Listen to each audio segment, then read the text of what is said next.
Rick, you have been writing about this energy bill that has passed just, I guess, yesterday or 2 days ago, I guess I should say. No, I've been writing. I've been stealing stuff from NPR, who says that it's raising the cafe standards. Basically, that every fleet has to supposedly raise its fuel mileage standards 10 miles per gallon by 2020, right? Right.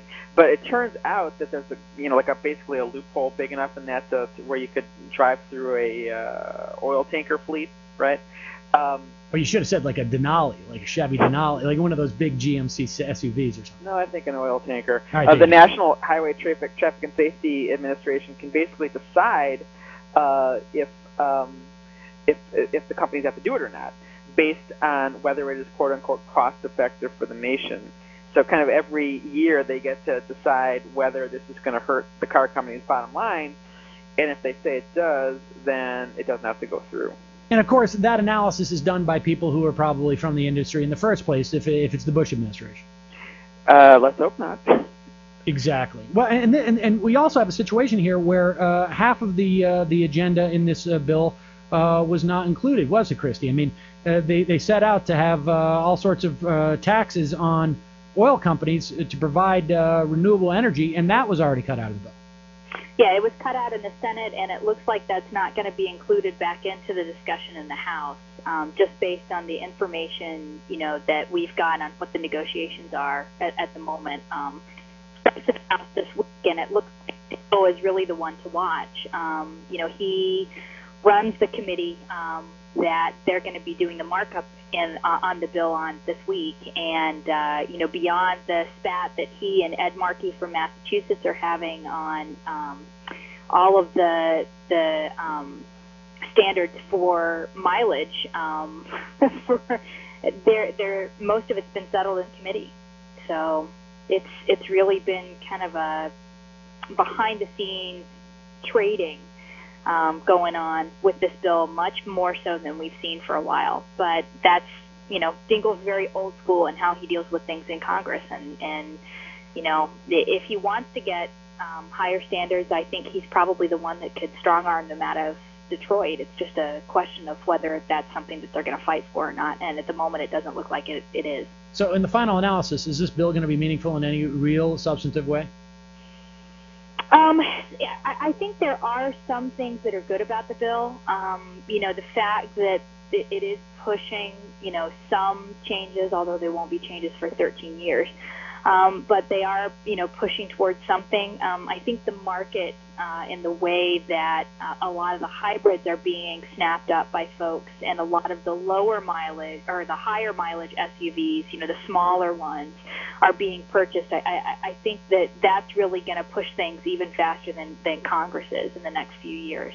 Ron Walters, am I expecting too much out of this Congress at this point? I mean, is it enough for the Democrats to get in there and not pass really horrible legislation, as opposed to being able to pass, there was all sorts of expectations that the Democrats were going to come in and we were going to see real change. Is it enough change that they have basically stopped digging the metaphorical hole that the Republican control was engaging in, or should we expect more at this point? Well, the Democrats are focused really on 2008 right now, and you can't expect any radical legislation from them.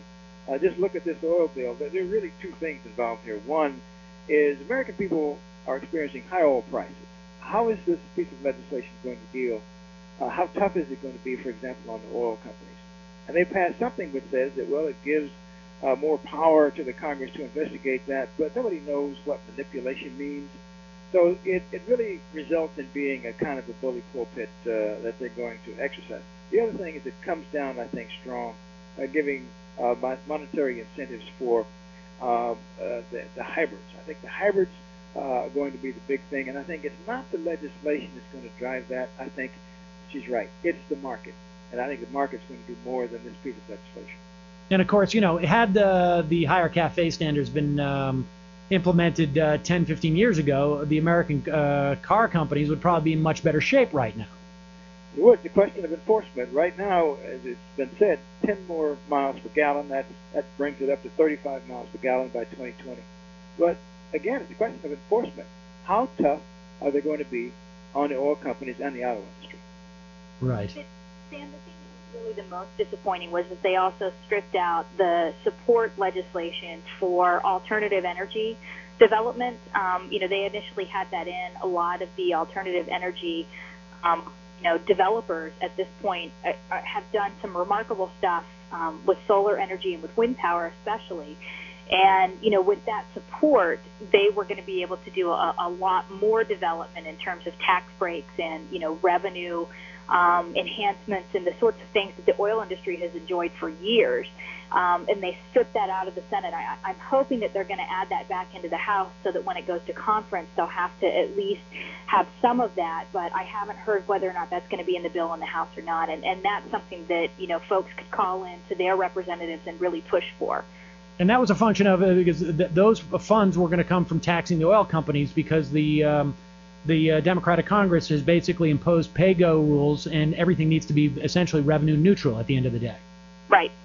Well, hopefully that'll get picked up. I don't know. I'm am of two minds on this as to what how much expectations we should have for the Democratic Congress, and my heart continually breaks, but my mind says that maybe I should have more patience.